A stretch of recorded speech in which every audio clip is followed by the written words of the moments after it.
மகிழ் திருமேனி டைரக்ஷன்ல அஜித் குமார், த்ரிஷா, ஆரவ், அர்ஜுன், ரெஜினா கேசந்திராலாம் நடிச்சு இப்போ தேட்டர்ஸ்ல ரன் ஆயிட்டு இருக்க ஆக்ஷன் த்ரில்லர் தான் விடாமுயற்சி. 12 இயர்ஸ் மேரேஜ் லைஃப்ல பல காரணங்களால டைவர்ஸ் பண்ணிக்கலாம் டிசைட் பண்ற த்ரிஷாவை ஒரு லாஸ்ட் ட்ரிப்பா அவங்க அப்பா வீட்டில் ட்ராப் பண்றேன்னு அஜித் குமார் ஆன் ரோட்ல கார்ல கூட்டிட்டு போறாரு. இந்த ஜோனில ஒரு பாயிண்ட்ல கார் பிரேக் டவுன் ஆகுது. ஒரு பக்கம் ஒரு டீன் கேங் வேணும்னே அவங்கள வம்பிழுக்கிறாங்க. இன்னொரு பக்கம் ஒரு தமிழ் கப்பிள்ஸ் இவங்களுக்கு ஹெல்ப் பண்றேன்னு சொல்ல த்ரிஷாவை அவங்கள நம்பி அஜித் அனுப்பி வைக்கிறாரு. ரொம்ப நேரமா எந்த ஹெல்ப்பும் கிடைக்காம அவரே ட்ரை பண்ணி காரை ஒரு வழியா ரிப்பேர் பண்ணி அவங்க சொன்ன இடத்துக்கு போய் பார்த்தா அங்க யாரையுமே காணோம். சுத்தி யாருமே இல்லாத நடுக்காட்டுல தொலைச்சு தன்னோட மனைவி த்ரிஷாவை அஜித் குமார் மறுபடியும் கண்டுபிடிச்சாரா? த்ரிஷாவை கூட்டிட்டு போன அந்த கப்பிள்ஸ் யாரு? அவங்க ஏன் நம்ப வச்சு இப்படி ஏமாத்தணும்? வேணும்னே வம்பிழுத்த அந்த டீனேஜ் கேங்லாம் யாரு? இவங்களுக்கெல்லாம் என்ன சம்பந்தம்? இந்த மாதிரி பல கேள்விகளுக்கான பதில் தான் இந்த விடாமுயற்சி.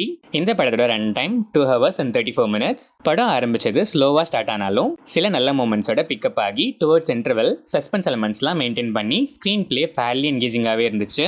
இன்டர்வல் பிளாக் ட்விஸ்ட்லாம் நல்லாவே இருந்துச்சு. ஆனால் செகண்ட் ஆஃப் ஸ்க்ரீன் பிளேல ஆஃபர் பண்ணுறதுக்கு எதுவுமே இல்லாமல் ஜஸ்ட் சும்மா பேருக்குன்னு ஏதோ பண்ணி வச்ச மாதிரி தான் எனக்கு இருந்துச்சு.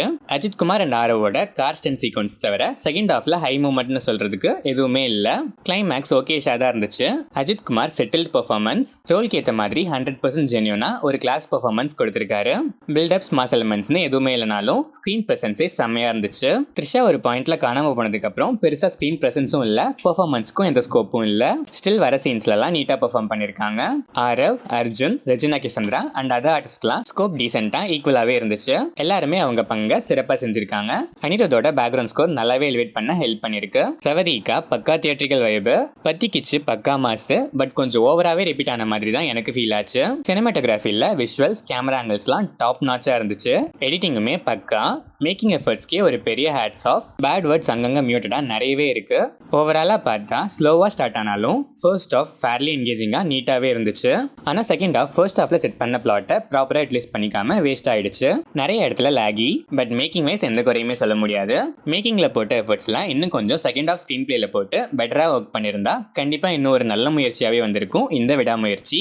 ஸ்டில் ஒன் டைம் வாட்ச்க்கு டீசென்டான ஒரு அட்டம் தான். Thala fans and settled slow paced action lovers இவங்களோட முயற்சிக்காகவே இந்த விடாமுயற்சியை பார்க்க ஒரு தடவை முயற்சி பண்ணி பார்க்கலாம்.